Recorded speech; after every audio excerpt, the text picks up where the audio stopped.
Okay, hello everyone. Welcome to this webinar on COVID-19. Mr. Manish, next slide, please. Okay, my name is Sri Devi. I'm BPharm undergraduate student from University of Cyberjaya in Malaysia. Would like to share on how my country is managing this pandemic. Next. Okay, the first case of COVID-19 in Malaysia was detected on 24th January 2020, of which the case had travel history to China. Till mid of August 2020, Malaysia had notified further a total of 9,219 confirmed cases and 125 deaths with only 2% of active cases. Initially, the reported cases remained relatively low and were largely confined to imported cases until localized clusters began to emerge in March, leading to massive spikes in local cases and had recorded the largest cumulative number in Southeast Asia. Since there is no specific treatment against COVID-19, the Malaysian government has developed a strict guideline to adhere to during the pandemic.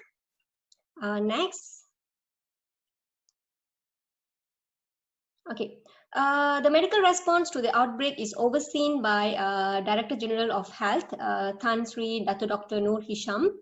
Preparation to stockpile equipment, detect and monitor cases and treat COVID-19 patients were reported to have been initiated as early as 6 January. Next slide. Okay. On 17th March, our Prime Minister Tan Sri Muhyiddin Yassin announced a nationwide lockdown called Movement Control Order MCO to mitigate the spread of COVID-19 through social distancing. Residents were not permitted to leave their houses except for grocery shoppings. Apart from that, foreign tourists were forbidden entry to Malaysia. Government and private premises were closed except for essential services. Besides, Malaysians National Security Council coordinated with many agencies to protect residents from internet scams and also fake news. Next slide.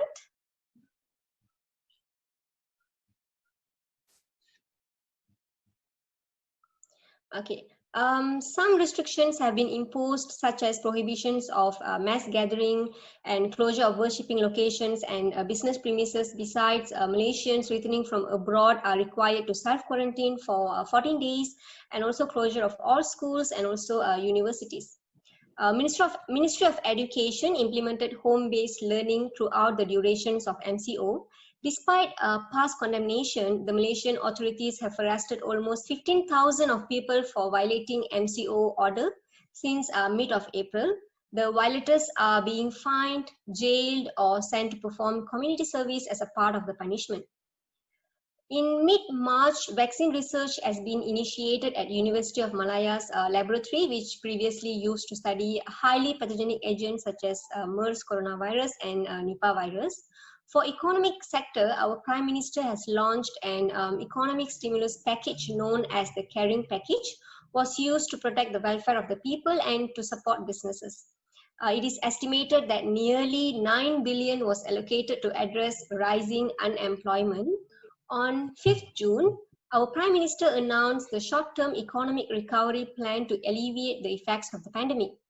Early May, conditional MCO was announced, and now we are in a recovery MCO. There would be less restrictions. Okay. So COVID-19 pandemic has brought unprecedented turbulence to healthcare institutions around the world.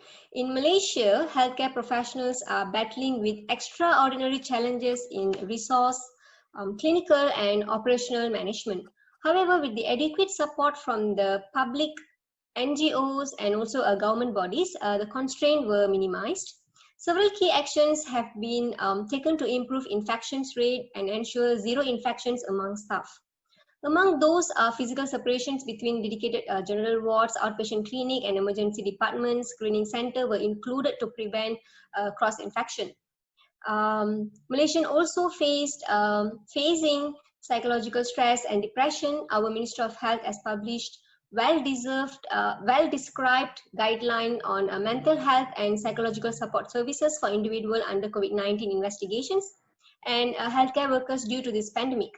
Additionally, taking care of the psychological and physical well-being of staff by arranging special lounging areas for staff members and sharing of publicly donated food items with staff and also their families.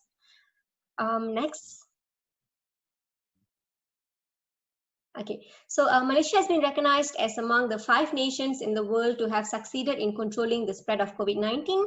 And adding to that, Malaysia was one of the countries where the government's action in controlling the spread of the virus was well accepted by the people.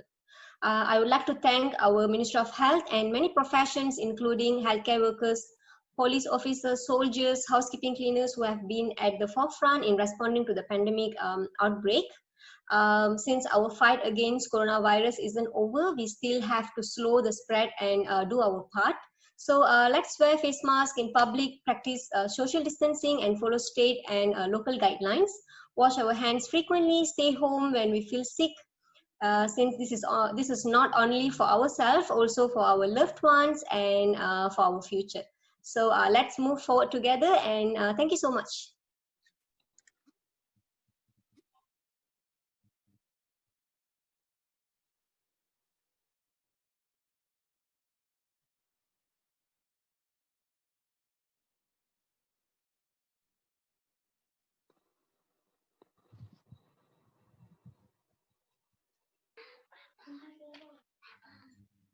Thank you, Sri, for your precious time. And we have another speaker,